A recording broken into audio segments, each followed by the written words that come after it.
उद्धव जी वहां से गुजर रहे और कीर्तन करते हुए हनुमान को उद्धव जी ने देखा और जाकर के पास में खड़े हो गए, बोलने लगे, हनुमान क्या कर रहे हो? हनुमान ने कहा, अपने प्रभु का कीर्तन कर रहा, इससे क्या मिलेगा? मिलेगा जा नहीं मिलेगा ये तो कभी सोचा ही नहीं मैंने। केवल मेरे मन का ध्येय, मेरे मन का उद्देश्य है भगवान का कीर्तन बोल करके भगवान की सेवा करना। मिलेगा क्या? ये तो व्यापारी का काम है, रिश्तेदारों का काम है। मैंने कभी इस विषय में सोचा। उद्धव जी कहते हैं कीर्तन से कुछ नहीं मिलेगा, कोई योग, ध्यान, ज्ञान, जप, तप करो तब कुछ मुझे प्राप्त हो सकता है। हनुमान जी ने कहा कि मेरी निष्ठा भगवान के कीर्तन में है, मैं छोड़ नहीं सकता। अब उद्धव जी कहते ठीक है लगे रहो। जब उद्धव जी चलने लगे, हनुमान जी ने कहा कहां जा रहे हो? उद्धव ने कहा भगवान के पास जा रहा, द्वारका पर। तो ऐसा करना, भगवान के पास इस बार आप जब जाओगे, उन्होंने एक रजिस्टर लगा रखा है अपने पास। रजिस्टर लगा रखा है, हाँ, उसमें कुछ भक्तों के नाम लिखे हैं। जाकर के उस रजिस्टर में देखना कहीं मेरा भी नाम है। उद्धव जी ने तो पहले कभी सुना नहीं था कि भगवान ने वो रजिस्टर लगा रखा जिसमें भक्तों के नाम लिखे हैं। तुरंत भागे, भगवान के पास पहुंचे। पहले प्रणाम करते थे, भगवान का हालचाल पूछते थे, आज कुछ नहीं पूछा, सीधा कड़ी आवाज में, आपने एक रजिस्टर लगा रखा है? भगवान सोचे इसको क्या हो गया, एक तो बड़े विनम्र भाव से जब भी आता था तो प्रणाम करता था, हालचाल पूछता था, आज कुछ नहीं, सीधा आदेश। लेकिन भगवान तो बड़े विनम्र होते हैं, क्योंकि जो व्यक्ति पूर्ण है वो हमेशा विनम्र रहेगा, क्योंकि चाहिए कुछ नहीं। और जिसको चाहिए कुछ नहीं मिला तो कभी को क्रोधित होगा। इसलिए भगवान हमेशा विनम्रता से बात करते हैं। बोलो उद्धव, जो कहा आपने ठीक ही सुना है, मैंने एक रजिस्टर लगा रखा है। तो मेरे को आपने मुझे पहले क्यों नहीं बताया? मैं इतनी बार आपके पास आया। भगवान कहते आपने कभी पूछा ही नहीं, और बिना पूछे किसी को कुछ बताना नहीं चाहिए। तुरंत रजिस्टर लिया, सफेद बदलने लगे और अंदर देखा भक्तों के नाम लिखे, लेकिन हनुमान का नाम नहीं लिखा। सबसे ऊपर लिखा उद्धव का नाम। अब उद्धव तो बड़े प्रसन्न हुए, कि मैं हनुमान को तो ठीक ही कह रहा था, करते रहो कीर्तन, कुछ नहीं मिलने वाला, कुछ नहीं होने वाला। देखा भगवान के रजिस्टर में मेरा नाम सबसे ऊपर है, भक्तों की सूची में हनुमान का नाम ही नहीं है। तुरंत आए रजिस्टर लेकर के हनुमान जी के पास। हनुमान जी फिर कीर्तन कर रहे, राम सिया राम जय जय राम सिया राम, राम सिया राम सिया राम जय जय राम, राम सिया राम जय जय राम सिया राम, राम सिया राम सिया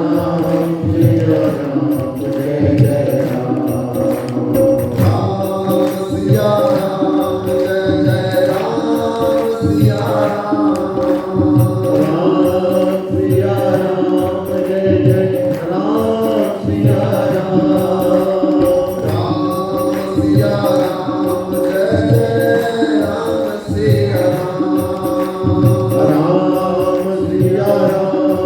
जय जय राम, सीताराम का कीर्तन कर रहे थे। उद्धव जी रजिस्टर लेकर के पहुंच गए। हनुमान, मैंने पहले भी कहा था इस कीर्तन से कुछ नहीं होने वाला। देखो रजिस्टर में सब भक्तों के नाम पर तुम्हारा नाम नहीं है इसमें, और मेरा नाम सबसे ऊपर है। हनुमान जी कहते बहुत अच्छी बात है, लेकिन भगवान ने एक पर्सनल डायरी भी लगा रखी है, उसमें भी भक्तों के नाम लिखे हैं। वो डायरी आपने मांग करके देखी नहीं?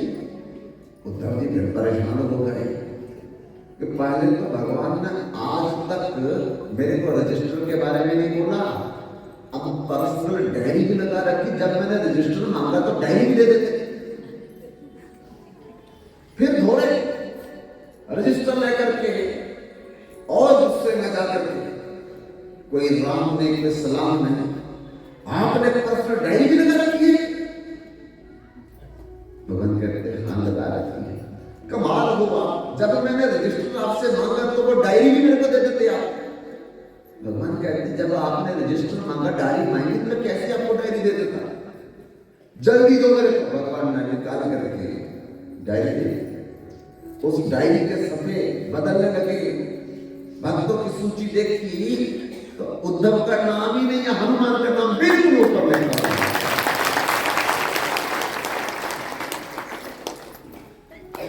क्योंकि कल जब केवल नाम आधारा, सुमेर सुमेर नर उतर ही पार,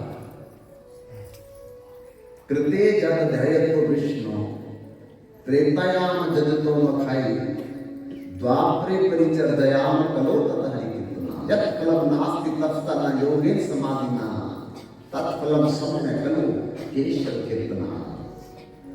यो तप से नहीं, जप से नहीं, ज्ञान से नहीं, ध्यान से नहीं, योग से नहीं, भगवान के कीर्तन से वो फल प्राप्त हो जाता है। क्योंकि स्वयं भगवान अपने नाम में विराजमान है। सुंदर पवन सुत पावन नाम, अपने बस कर तीनों रात, अजित अजामिल धन धन काओ, मुक्त भय नाम बताओ। कहाँ कहो ये नाम बढ़ाई, राम न शक्ति नाम गुण गाई। भगवान के नाम में इतनी ताकत है कि भगवान भी अपने नाम का गुण नहीं गा सकते। बंधुओं, भगवान ने तो 2-4 को उतारा है, लेकिन भगवान के नाम ने अनंत कोटि जीवों का उद्धार किया और कर रहा है, आगे भी करेगा। सेतु बंधन के समय भगवान का नाम लिख करके पत्थर तैयार रहे थे और भगवान राम ने भी एक पत्थर लिया और लेकर के उसे जल में छोड़ा और वो डूब गई। भगवान बड़ी चिंता में पड़ गए कि मेरा नाम लिख करके पत्थर तर रहे हैं और जिसको स्वयं मैंने जल में छोड़ा है वो डूब गया। उदास हो गए, उदासीन हो गए।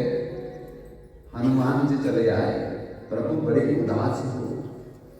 हाँ हनुमान, मेरा नाम लिख करके जिन पत्थरों को जल में छोड़ा जा रहा है वो तो तैर रहे हैं, पर स्वयं जिसको मैंने छोड़ा है वो डूब रहा है। हनुमान जी कहते प्रभु, जिनको आप छोड़ देंगे वो भला कैसे तैरेगा? भगवान जिसको छोड़ दे वो भला कैसे तैर सकता है? लेकिन जिस पर आपका नाम अंकित हो गया, जिसके मुख में आपका नाम विराजमान हो गया, उसे तैरने से कोई नहीं रोक सकता है। बंधुओं, पुंडलिक की चर्चा सुन करके भगवान द्रवित हो गए, पानी पानी हो गए कि इतनी माता पिता की सेवा करने वाला ये पुंडलिक बालक कौन है जिसकी चर्चा मेरे मंदिर में होती है। भगवान का मन चलायमान हो गया उस पुंडलिक को देखने के लिए। हम भगवान के दर्शन करने के लिए जाते हैं, बड़ी बात नहीं है। भगवान किसी के दर्शन करने के लिए आए, ये बहुत बड़ी बात है। भगवान रात के 2:30 बजे जब मंदिर बंद हो गया, दरवाजे बंद हो गए, ताले लग गए, तो पिछले दरवाजे से निकल करके रुक्मिणी को भी नहीं बताया और समुद्र पार करके महाराष्ट्र प्रांत में पंढरपुर जिला में आकर के पहुंचे, पैदल चले और कुंडली के आंगन में खड़े होकर के आवाज देने लगे, कुंडली, ओ कुंडली, कौन? मैं द्वारकाधीश भगवान आपके दर्शन करने के लिए आया। भगवान के दर्शन करने के लिए 6 घंटे लगते थे द्वारकापुरी में, जो पंढरपुर से जाते थे तब भी दर्शन नहीं होते थे। लेकिन जो दिल लगा करके, मन लगा करके अपने माँ बाप की सेवा कर रहा था, भगवान उसके दर्शन करने के लिए पंढरपुर में आए।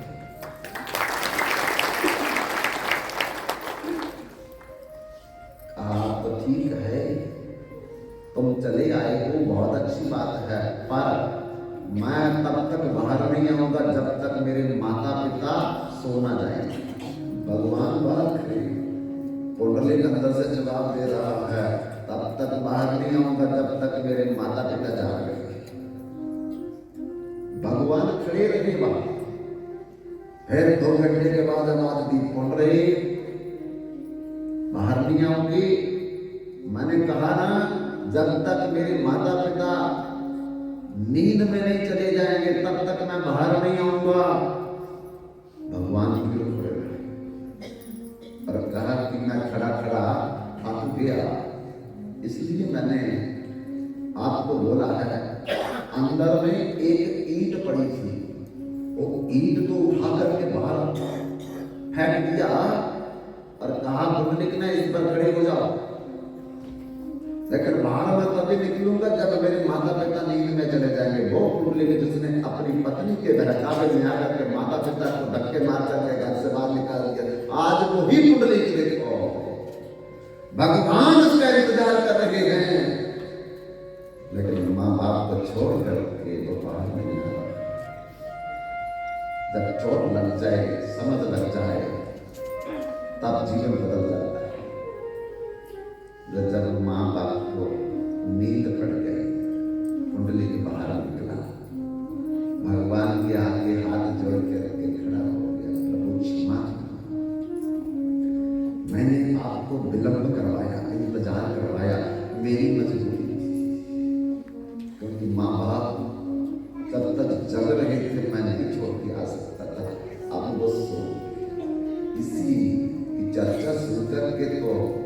पुंडलिक मैं तुम्हारे दर्शनों के लिए जन्म आया, मैं बहुत प्रसन्न हूँ, वरदान मांगो। पुंडलिक ने कहा कि लोग पैसे खर्च करके, पैदल चल करके आपके दर्शन के लिए द्वारकापुरी जाते जहां से, इससे और मेरा बड़ा सौभाग्य क्या होगा कि आप द्वारकापुरी से पैदल चल करके मेरे आंगन में आकर के मुझे दर्शन दे रहे। नहीं पुंडलिक, फिर भी मैं बहुत प्रसन्न हूँ आपकी मातृपितृ भक्ति पर, आप वरदान मांग लो मेरे से। तब पुंडलिक ने कहा कि मेरे जैसे बहुत गरीब लोग हैं जिनके पास धन नहीं है, पैसा नहीं है, समय नहीं है, तो आपके दर्शनों से वो वंचित रहते हैं, जा नहीं सकते आपके पास आना। मैं चाहता हूँ आप हमेशा हमेशा हमेशा के लिए मेरे किसी आंगन में खड़े हो जाओ। भगवान ने तथास्तु बोल दिया। तब से भगवान पुंडलिक के आंगन में खड़े हो गए। रुक्मिणी को बाद में पता चला नारद से कि मेरे प्रभु कहाँ चले गए, मुझे समझ नहीं आ रही। नारद ने कहा वो तो पंढरपुर में पुंडलिक के आंगन में उसकी सेवा पर प्रसन्न होकर के वहां खड़े हैं। बाद में रुक्मिणी दिया और बाएं तरफ आकर के खड़ी हो गई। पहले तो आंगन में खुले में ही खड़े थे भगवान द्वारकाधीश और रुक्मिणी, के बाद में धीरे धीरे वो पुंडलिक चला गया तो लोगों ने बाद में उस जमीन पर मंदिर बना दिया। आज विशाल मंदिर पंढरपुर में पंढरीनाथ रुक्मिणी का, उसी को उस सखू ने माता और अपना पिता मान लिया। कोई पूछे कि तुम्हारी माँ नहीं है, तुम्हारा पिता नहीं, कोई मायके नहीं, तो कहती थी रुक्मिणी है, पंढरीनाथ है मेरे माता पिता। लेकिन इतना कष्ट बंधु, सास भी दे रही है, ससुर भी दे रहा है, पति भी मार रहा है, 3 दिन छुट्टियां लगा करके, लेकिन ससुर कभी भी भगवान से ये कहती थी मेरा दुख दूर करो। वो केवल इतना कहती थी, हे प्रभु मेरी एक इच्छा पूर्ण कर देना, मरने से पहले, इस शरीर को छोड़ने से पहले एक बार मैं आपके दर्शन करूंगा। क्या दुख, क्या कष्ट, क्या परेशानी, क्या दर्द, ये मैं आपको कभी नहीं कहूंगी, पर एक प्रार्थना मेरी, एक निवेदन है, मरने से पहले मैं चाहती हूँ कि मैं आपके दर्शन एक बार करूं। बंधुओं, एक दिन सासू माँ ने सुखू भाई को नदी में जल लेने के लिए भेजा और जल का घड़ा भर करके जब सुखू वापस आ रही थी तो उन्होंने एक मंडली को देखा, झुंड को देखा। उसमें महिलाएं भी थी, पुरुष भी थे, वृद्ध भी थे, जवान भी थे, बच्चे भी थे। किसी ने ढोल लिया, किसी ने मृदंग ली, किसी ने करताल ली, किसी ने छाना लिया और कीर्तन करते हुए, नाचते हुए तुलसी के गमले महिला में सर पर उठाए हुए जा रहे। सुखू ने अपना घड़ा रास्ते पे रखा, दौड़ करके उस मंडली में जाकर के एक वृद्ध माता से पूछती है, आप कीर्तन कर रहे हो और आप कहाँ जा रहे हो? उस वृद्ध माता ने कहा, आषाढ़ मास में एकादशी के पक्ष में अलग अलग गांव से लोग निकल करके पंढरपुर में पंढरीनाथ भगवान के दर्शन करने के लिए जाते हैं 15 दिन के लिए। अब हम लोग भी 15 दिन के लिए वहां पंढरीनाथ जी के दर्शन करने के लिए जा रहे हैं। मैं भी चल सकती हूँ, क्यों नहीं? हम तो खुद जा रहे हैं, तो आपको कैसे मना करेंगे? सच में मैं आपके साथ जा सकती हूँ, चलो चलो चलो पुत्री, चलो हमारा साथ। घड़ा उधर छोड़ दिया, घर में बताया नहीं, और सुखू उसी टोली के साथ तैयार होगी जाने के लिए। और कीर्तन कर रही, जिंदगी में पहली बार स्वतंत्र भाव से होकर के नाच रही थी, कीर्तन कर रही थी, बस ये सोच करके कि एक बार भगवान पंडरीनाथ और रुक्मिणी का दर्शन हो जाए, भले ये शरीर खत्म हो जाए, चिंता हो जाए। लेकिन थोड़ी दूर अभी गांव से गए थे तो किसी गांव के व्यक्ति ने सुखू को जाते हुए देख लिया। उस मंडली में दौड़ करके आकर के उसकी सासू माँ को घर में बोल दिया, आपकी बहू कहाँ है?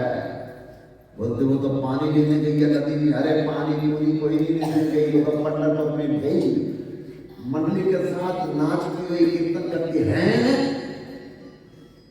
उसी समय अपने पुत्र को बुलाया काम से, अपने पति को लिया साथ में, दौड़ के पीछे उस मंडली के और गांव से बाहर जाकर के सुखू को बालों से पकड़ लिया और फिर घसीटते, मारते, गाली गलौज करते सुखू को घर में ले आए।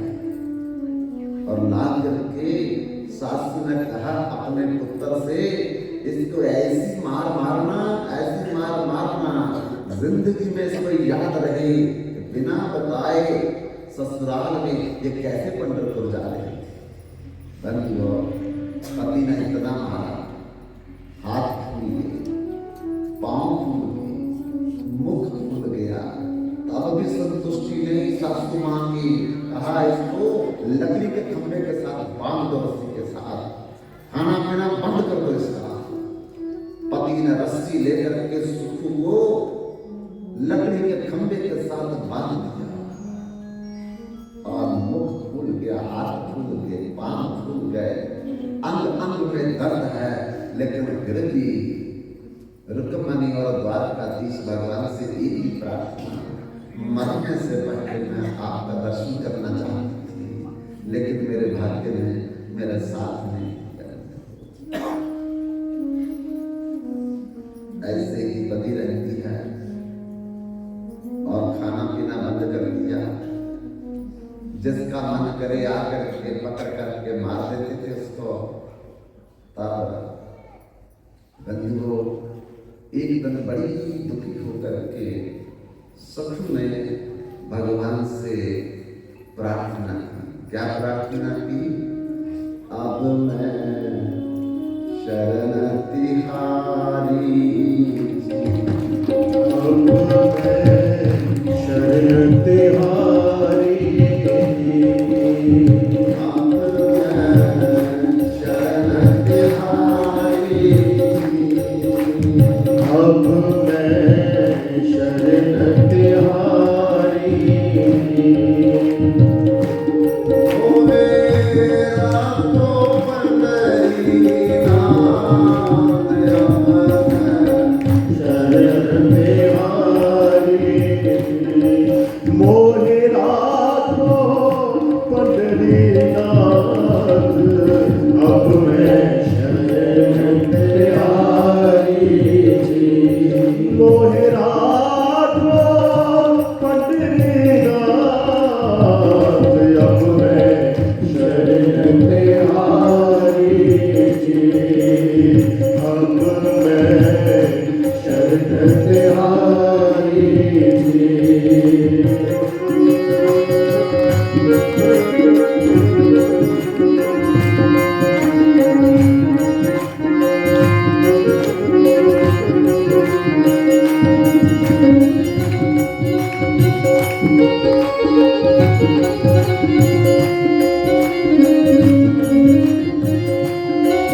गति नहीं आवे, सबकी रहे बेपुराण, सबकी रहे बेपुराण।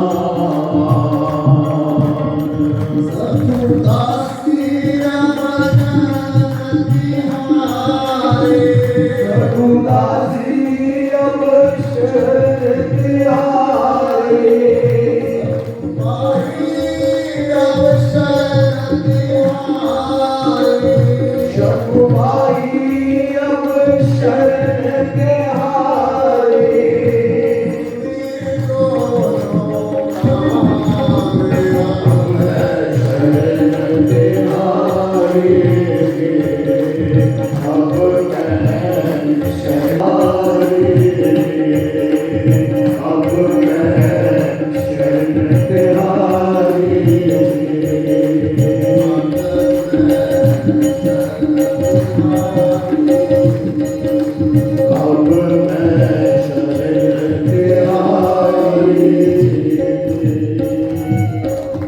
अपना शरण तिहारी जी। सुनिए पंडरीनाथ, शंभू भाई कि माँ तो है नहीं, पिता तो है नहीं, मायके में कोई नहीं, लेकिन रुक्मणी और पंडरी नाथ को अपने माता पिता समझ करके उनसे पुकार कर रही है। बंधु, जब तुमसे न सुलझे तेरे उलझे हुए धंधे, जब तुझसे न सुलझे तेरे उलझे हुए धंधे, भगवान के विश्वास पे छोड़ दे ये बंदे, वही तेरी मुश्किलें आसान करेगा, जो तू न कर सका वो भगवान करेगा।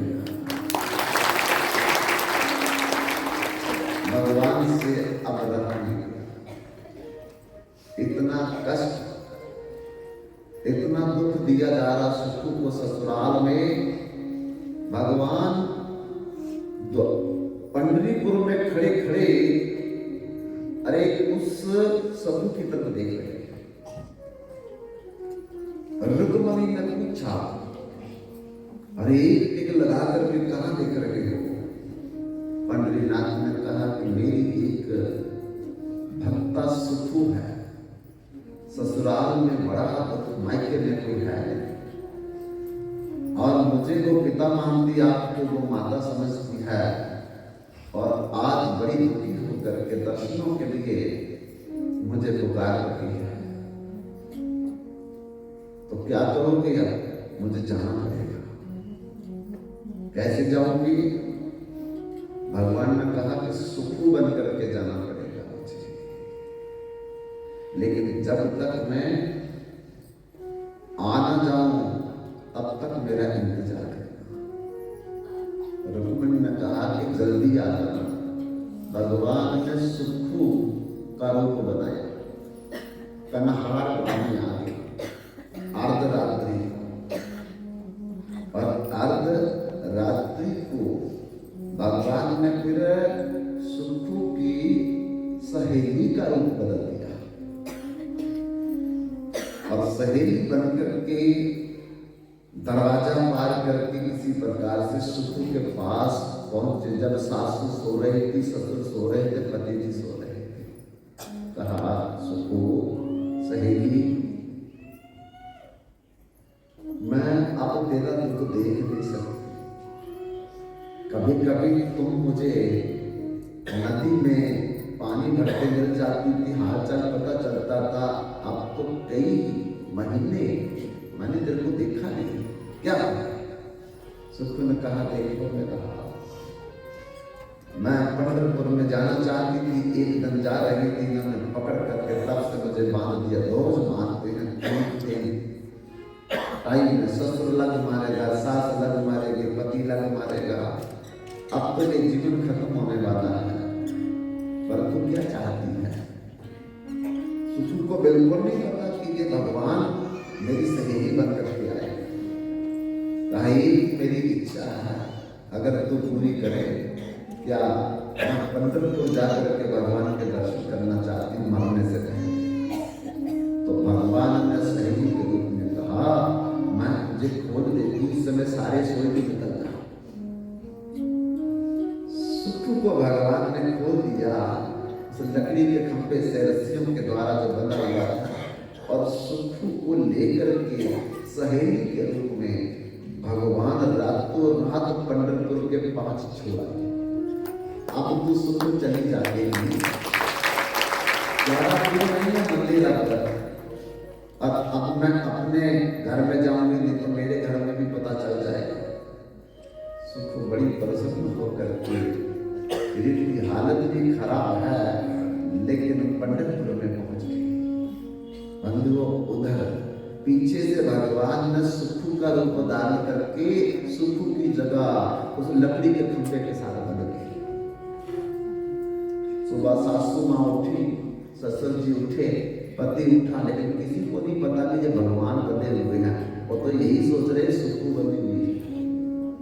बाल पकड़े सासू ने, ससुर ने मारा और पति ने फिर मारा, लेकिन भगवान देखो मार खा रहे। भगवान का मुख खुला हुआ, हाथ फूले हुए, पैर फूले हुए, किसके लिए? अपने भक्त के लिए। मैं निज भक्तन हाथ झुकाऊं, आठों जाम राखूं हृदय में, पल भर ना हंसाऊं। भगवान अपने भक्तों के लिए वैसा ही दुख उठाते हैं जैसा भगवान के लिए भक्त दुख उठाते हैं।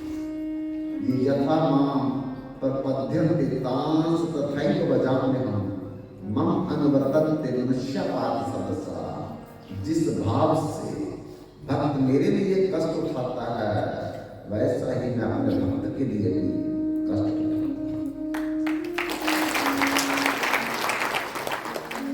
भगवान रोज मार खा रहे, रोज 3 टाइम खाने को कुछ, लेकिन न सासू को पता, न ससुर को पता, न पति को पता कि हमारी बहू तो पंढरपुर चली गई है। इधर तो भगवान बंधे हुए हैं, उधर सुख जाकर के लाइन में लग गए।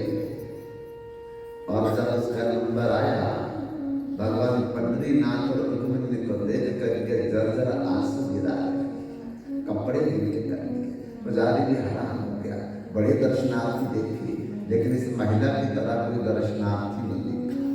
खड़ी एक टिक होकर के नहीं करती, पता नहीं जीवन में द्वारा ये समय मिलेगा या नहीं मिलेगा। पुजारी ने कहा, माता जी अब तुम आगे चले जाओ, पिछले को भी दर्शन करने दो। सुख ने कहा, थोड़ा और करने दो, पता नहीं जीवन का क्या भरोसा।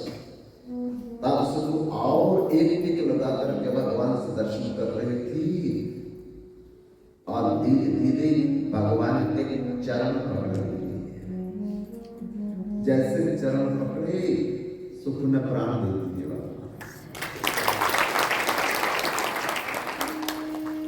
जब सुखू ने वहां प्राण दे दिए तो हाहाकार मच गया। अरे किसी महिला ने भगवान के चरणों में अपने प्राण दे दिए, कौन है? तो उसी के गांव के कुछ लोग पंढरपुर में दर्शन करने के लिए गए हुए थे, पहचान लिया, ये तो सुखू है, उनकी बहू है। अरे इसने प्राण दे दिए, अब क्या करें? लेकिन निजम है कि किसी व्यक्ति के धाम में, तीर्थ में प्राण छूट जाए, फिर से घर मत लाओ वापस। वो तो प्रभु की कृपा से प्राण निकले धाम में, तीर्थ में, वही उसका संस्कार करना चाहिए। हमें घर नहीं लाना चाहिए, उसकी डेड बॉडी को, शव को नहीं लाना चाहिए, वहीं पर संस्कार।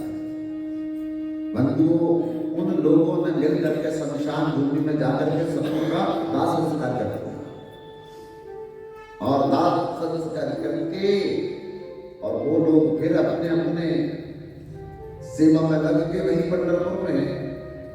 पीछे रुक्मिणी को पता चला कि मेरे भगवान सुखू बनकर के वहां बंधे हुए हैं, और जहां सुखू ने अपने प्राण दे दिए, जब तक सुखू वहां जाएगी नहीं, मेरे भगवान आएंगे नहीं। अब तो मैं फंस गई, मेरे भगवान तो बंधे हुए हैं, जब तक सुखू नहीं जाएगी भगवान मेरे आएंगे नहीं। और सुखू तो मर गई, सुख ने प्राण दे दिए और उसका शरीर भी जला दिया। अब मेरे भगवान पंढरीनाथ कैसे आएंगे? रुक्मिणी को चिंता हो गई। मन में सोचने लगी अब मैं क्या करूं क्या ना करो। सोचते सोचते शमशान घाट में आधी रात चली गई और जाकर के अपने कमंडल से जल का छिड़काव किया तो सुख जीवित हो गई। और रुक्मिणी ने कहा कि सुखू, मेरे भगवान सुखू बन करके तुम्हारे ससुराल में मार खा रहे हैं, बंधे हुए हैं, और तुमने यहाँ प्राण ले दिए, तुम्हारा दाह संस्कार कर दिया, मैंने तुम्हें दिव्य शरीर दे करके जीवन कर दिया। अब तुम ऐसा करो, मेरे साथ अपने ससुराल चलो। तुम जाओगी तो मेरे भगवान यहाँ मेरे साथ आएंगे।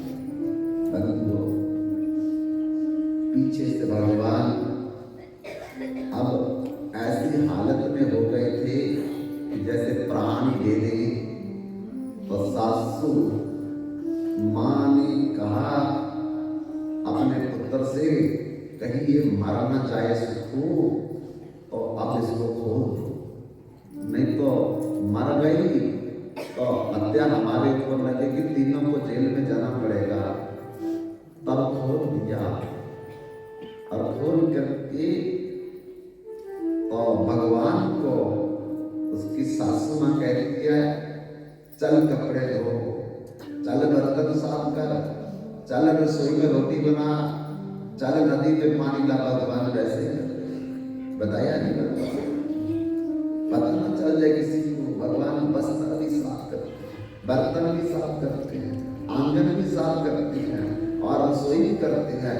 रात को सासू को अलग दबाते हैं भगवान, ससुर को अलग दबाते हैं भगवान, और पति देव को अलग दबाते हैं।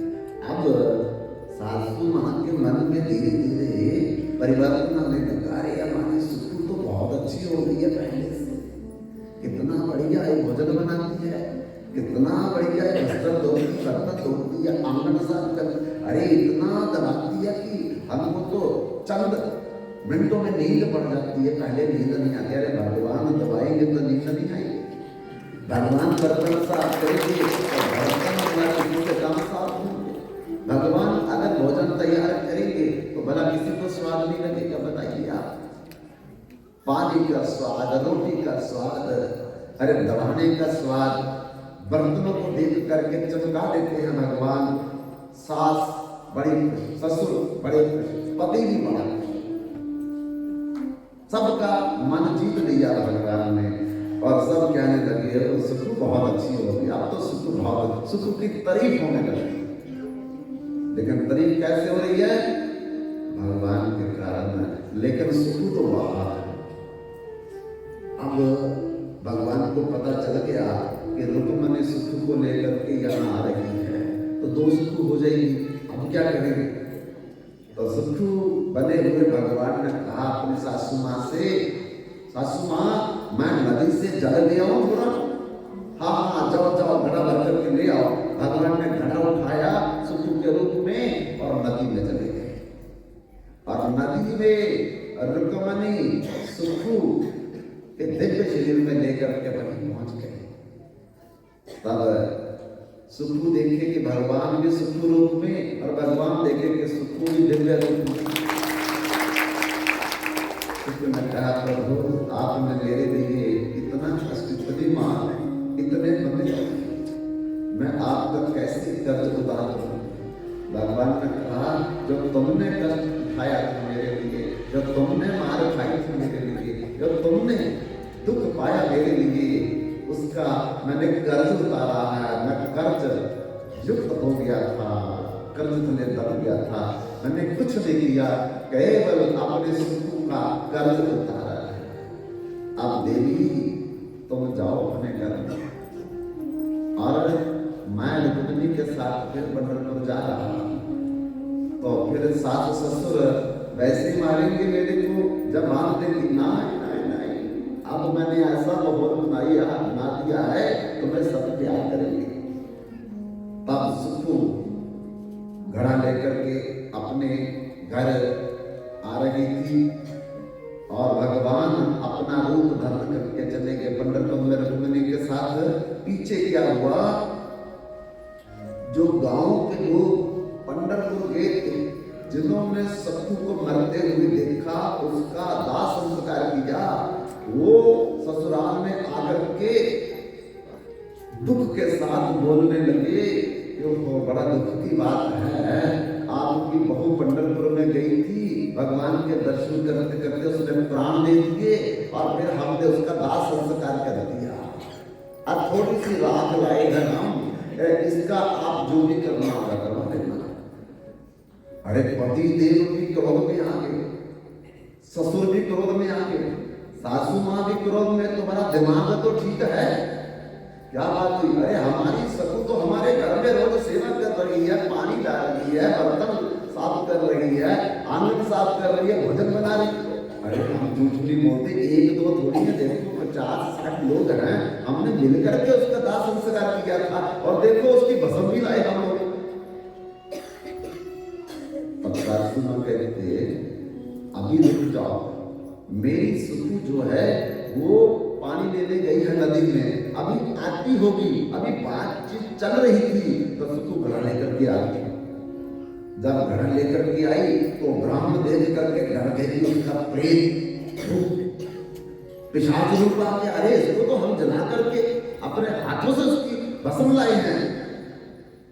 तब सुख ने कहा कि तुम भी ठीक कह रहे हो, मेरे ससुराल में तो भी ठीक कह रहे हैं, मैं मर गई थी वहां और आप लोगों ने मेरा दाह संस्कार भी किया, लेकिन रुक्मिणी देवी ने मुझे दिव्य शरीर दे करके फिर जीवित कर दिया और मेरे पीछे मेरे भगवान पंडरीनाथ सुखू बन करके सारा काम कर रहे हैं। तब तो सासू ससुर पति फूट फूट करके चरणों में गिर करके सुखू के रोने लगे, हमने भगवान को इतना मारा, हमने भगवान को बंद करके रखा, हमने भगवान से भोजन करवाया, बर्तन साफ करवाए, वस्त्र साफ करवाए, नदी से जल मंगवाया, बड़ा भाई अपराध कर दिया हम लोगों ने। तब सुख को बोलते, सुख तुम ही इस अपराध से हमको मुक्त करा सकती हो। सुख ने कहा कोई बात नहीं है, आप पंढरपुर जब जाएंगे मिल करके तो भगवान से क्षमा प्रार्थना हम करेंगे, भगवान बड़े दयालु हैं, हमें सबको माफ कर देंगे। बंधुओं, उस दिन के बाद सुखू के साथ उसके ससुर जी, सासू जी, पति देव हर साल आषाढ़ मास की जो एकादशी आती है उसमें 15 दिन के लिए पंढरपुर में दर्शन करने के लिए जाया करते थे। मतलब भगवान पर अगर भरोसा करेंगे तो भगवान अपने भरोसे को कभी तोड़ते हैं। बंधुओं, ऐसे ही एक राजस्थान की घटना है और उस जाटनी का जब विवाह हुआ 1 साल में उसका पति चला गया। लोगों ने बड़ी बातें की, 1 साल में इसने अपने पति को खा लिया। दुखी तो बहुत हुई बेचारी, लेकिन कुछ बोल नहीं पाई। दूसरा साल जब चढ़ा तो दूसरे साल में ससुर जी चले और गांव में आलोचना होने लगी, दूसरे साल में ससुर को नहीं खा गए। बंधुओं, तीसरा साल हुआ तो सासू माँ भी शरीर छोड़ करके चली गई। तब तो गांव वालों ने बहुत आलोचना की कि 3 साल में तीनों लोगों को ये नई बहू खा गई। लेकिन एक पति का दुख चले जाने का, ससुर का दुख, सासू माँ का दुख और दूसरा गांव की आलोचना। अब अकेली जाटनी 2-4 भैंसे थी उसके पास, उसी की सेवा करके जो दूध निकलता था बेच करके अपना गुजारा करती थी। लेकिन एक बहुत बड़ा दुख था उस जाटनी को कि अगर मेरी कोई संतान होती तो कम से कम मेरे जीने का कोई आधार तो बन जाता, लेकिन भगवान ने इतना भी नहीं किया। कम से कम मुझे एक संतान तो दे। बंधुओं, ये हर समय अपने मन को कोसती रहती थी कि मेरी कोई संतान तो होती। एक दिन क्या हुआ, वो भैंसों को लेकर के जब नदी में पानी पिलाने के लिए गई तो भैंसे गर्मी के दिनों में पानी में बैठी रही, बाहर ना निकली। तब जाटनी को उस नदी के जल में उतर करके भैंसों को बाहर निकालना था। जैसे वो नदी में उतरी तो उस जाटनी के पांव के साथ कुछ लगा, वो डर गई और डर करके बाहर निकला। तब मन में सोचने लगी, मेरे पांव में क्या लग रहा है। दोबारा देखो, दूसरी बार फिर वो उस जल में उतरी भैंसों को निकालने के लिए, तो फिर कोई चीज उसके पांव से लगी, फिर डर करके वो बाहर निकल आई। ऐसे बार बार वो जल में उतरती है भैंसों को निकालने के लिए, लेकिन भैंसे तो निकलती नहीं, लेकिन डर करके वो बाहर निकल आती है कि मेरे पांव से क्या लगता है। आखिरी एक बार उसने मन में सोचा कि मैं हाथ से निकाल करके देखूंगी क्या चीज मेरे पांव के साथ आकर के लग जाती है। तो उस बार जब वो जल में उतरी, जब वो वस्तु पांव के साथ स्पर्श करती है, उसने दोनों हाथ डाल करके देखना चाहा कि ये क्या है। तो निकाल करके देखा तो लकड़ी के जगन्नाथ जी छोटे से।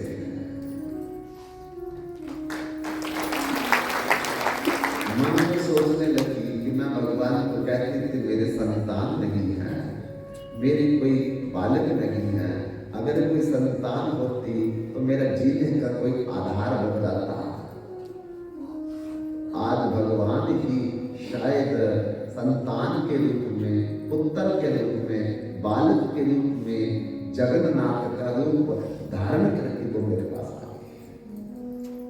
गोद में ले लिया, भैंसों को निकाला, घर में पहुंच गई और जिस पीढ़ी पर वो खुद बैठती थी टुट्टी पुरानी, उसी पर फटा पुराना कपड़ा बिछाया और जगन्नाथ जी को उस पर बिठा दिया।